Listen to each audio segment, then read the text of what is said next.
नमस्कार, मेरा नाम दिव्यम हुआ। मैं शिक्षा विभाग के तरफ से आप लोगों को बीपीएससी की हुई सारी बहाली के रिगार्डिंग जितनी भी जानकारी है मैं अभी आप लोग से साथ साझा करना चाहूँगा। पहले तो मैं धन्यवाद देना चाहता हूँ शिक्षा विभाग और बीपीएससी का, दोनों ने साथ में मिलकर इस पूरे बहाली को बड़ी ही दक्षतापूर्ण इसको करवाया गया।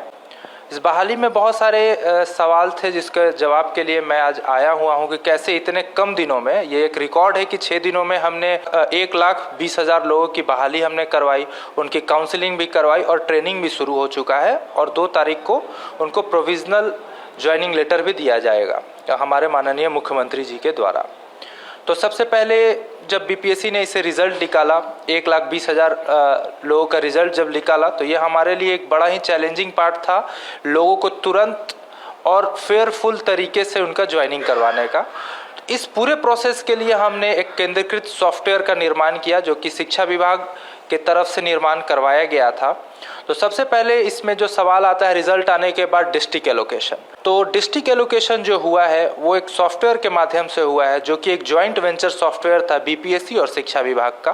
तो जब आप लोगों का रिजल्ट आया तो हमने उसको डिस्ट्रिक्ट एलोकेट किया। तो डिस्ट्रिक्ट एलोकेशन में जो हमने पैमाने यूज़ किए वो थे, सबसे पहला आपका मेरिट लिस्ट। तो जैसे कि सभी कैंडिडेट ने जब उन्होंने फॉर्म भरा था तो उन्होंने 3 शहर या 3 जगह का उन्होंने दिया था प्रोविज़न, जिसमें 1, 2, 3 ये तीनों निम्न इस प्रकार से थे, प्रायोरिटी के अनुसार से थे। तो जिसका मेरिट में ऊपर नंबर है, जैसे कि अगर आप टॉप करते हैं और आपका पहला प्रायोरिटी पटना था तो आपको पटना मिलेगा। लेकिन जो मेरिट में बहुत नीचे थे और जिनका तीनों जो शहर दिया गया था वो किसी कारणवश, क्योंकि ऊपर में मेरिट में ज़्यादा लोग थे, वो भर गया, तब अगर आप मेरिट में बहुत नीचे थे तो आपको रैंडमाइजेशन बेसिस पे बाद में डिस्ट्रिक्ट एलोकेट किया गया। और ये हमने सॉफ्टवेयर से बहुत ट्रायल रन हुआ था, उस ट्रायल रन के सफलतापूर्वक बाद आप लोगों को ये बांटा गया है। तो सबसे पहली बात इसमें हमने ध्यान रखा मेरिट। अगर आपका मेरिट ऊपर है तो आपको अपने, अगर आप टॉपर में हैं तो आपको अपना प्रथम जो आपने शहर चुना था वो आपको मिलेगा। अगर आप थोड़ा नीचे हैं तो आपको सेकंड, अगर थोड़ा और नीचे हैं तो थर्ड। अगर आपका जिला एग्जॉस्ट हो गया है, तीनों जिला जो कि आपने दिया था, और उसके बाद आपका मेरिट में बहुत नीचे नाम है, तो उसके बाद आपको जितने खाली जिले हैं उसमें आपको रैंडमली बेस्ड हमने दे दिया। तो this is the first part. अब सेकेंड पार्ट हम लोग चलते हैं कि कैसे इस इतिहास को हमने रचा। 1,20,000 शिक्षकों की 6 दिनों में काउंसलिंग एंड डॉक्यूमेंट वेरिफिकेशन हमने इसको करवाया, जिसको लोग डीवी के नाम से भी जान रहे हैं। तो सबसे पहले कि इसके लिए हमने एक सॉफ्टवेयर का निर्माण करवाया और 38 जिला को ये सॉफ्टवेयर हमने दिया, जिन्होंने अलग अलग काउंटर पुश सॉफ्टवेयर के द्वारा आपका काउंसलिंग करवाया। हर जगह डीआरसीसी या डिस्ट्रिक्ट हेडक्वार्टर्स में उसके काउंटर्स बनाए गए थे।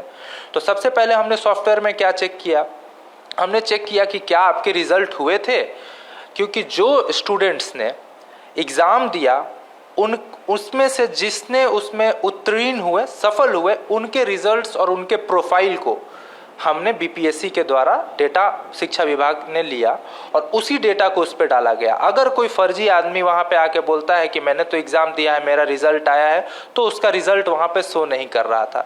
तो इससे प्रथम चरण में हमने ये देखा कि जिस आदमी का रिजल्ट आया है उसका पूरा प्रोफाइल अगर मैच कर रहा है, प्रोफाइल में हमने उसका नाम, उसके पिता का नाम, उनके कैटेगरी, किस शहर से वो आ रहे हैं, किस सब्जेक्ट में, क्योंकि 3 सब्जेक्ट में इसका एग्ज़ाम हुआ था, 1 to 5, 9 to 10 और 11-12, और उसके अंदर 43 अन्य विषय थे।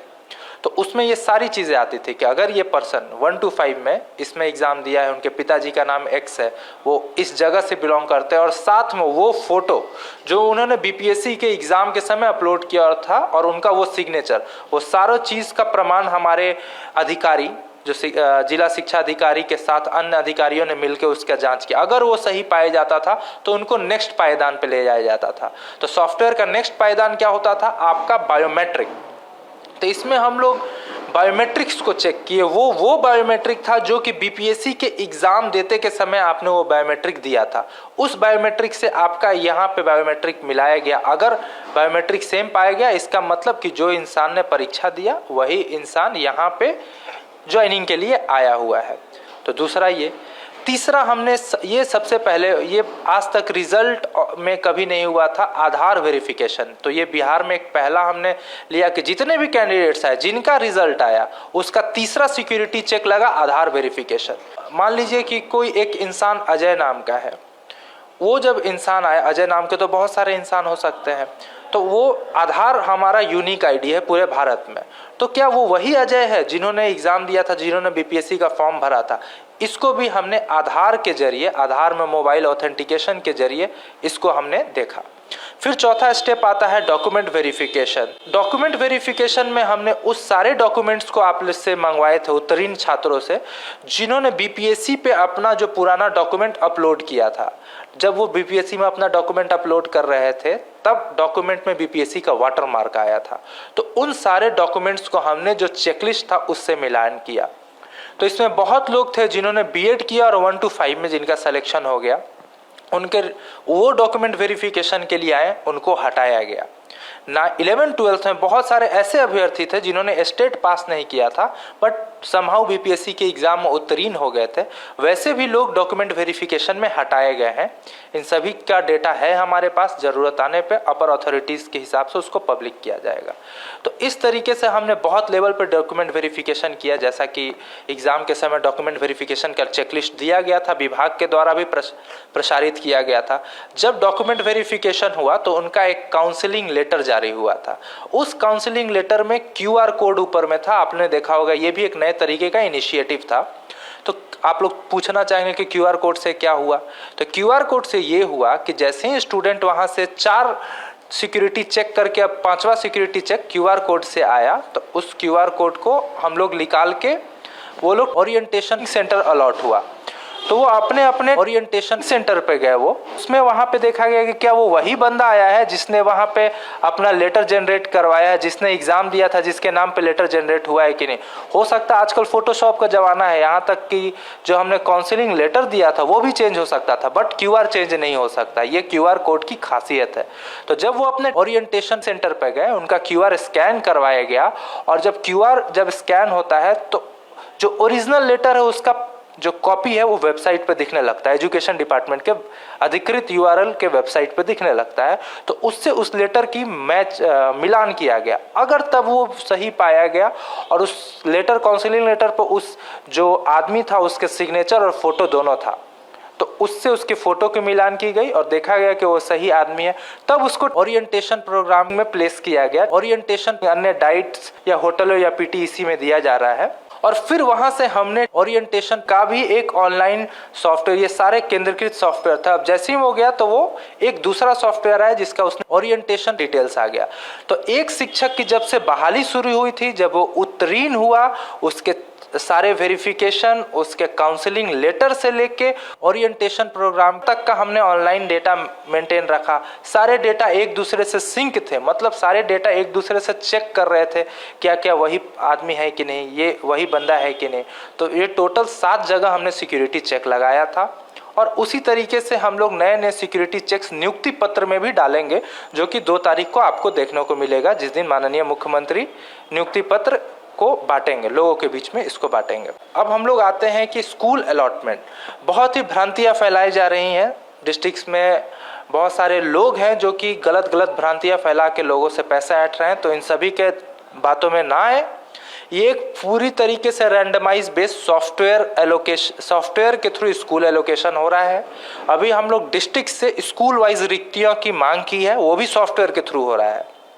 तो सारे डिस्ट्रिक्ट स्कूल वाइज रिक्तियाँ, सब्जेक्ट वाइज रिक्तियाँ अभी हमारे पोर्टल पे अपलोड कर रहे हैं, जिसको हम लोग हेडक्वार्टर्स में, मतलब कि सचिवालय में हमारे 6 डिप्टी डायरेक्टर और उनके साथ अन्य टीम बैठ के उन सारी रिक्तियों की डबल वेरिफिकेशन करेगा।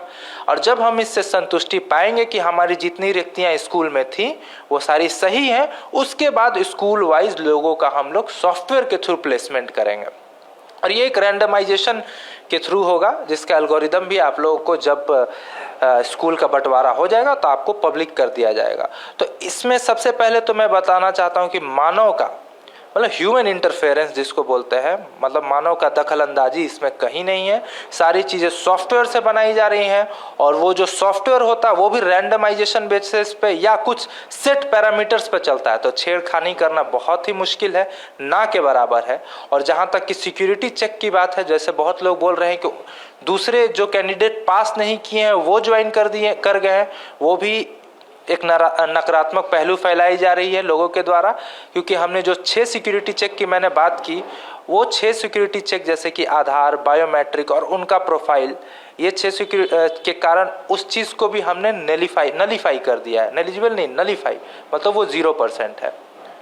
और मुझे लगता है इसके साथ मैंने जितने भी चीज़ें चल रही हैं मार्केट में, उस चीज़ को मैं यहाँ पर समाप्त करता हूँ। ये बहुत ही कम दिनों में 1.5 लाख लोगों का हमने रिज़ल्ट निकाला। मतलब बीपीएससी को मैं इसके लिए बधाई देना चाहता हूं। और उसके बाद मैं शिक्षा विभाग को बधाई देना चाहता हूं कि रिकॉर्ड 6 दिनों में दिन रात हमने मेहनत करके 1,20,000 लोगों का हमने ऑनलाइन काउंसलिंग करवाया।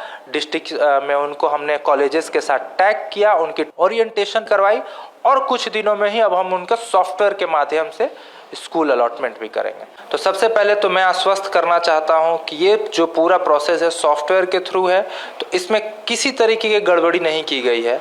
और आप लोग बेचैन ना हो, आप लोग बातों में ना आए, आप लोग अफवाहों में ना आए।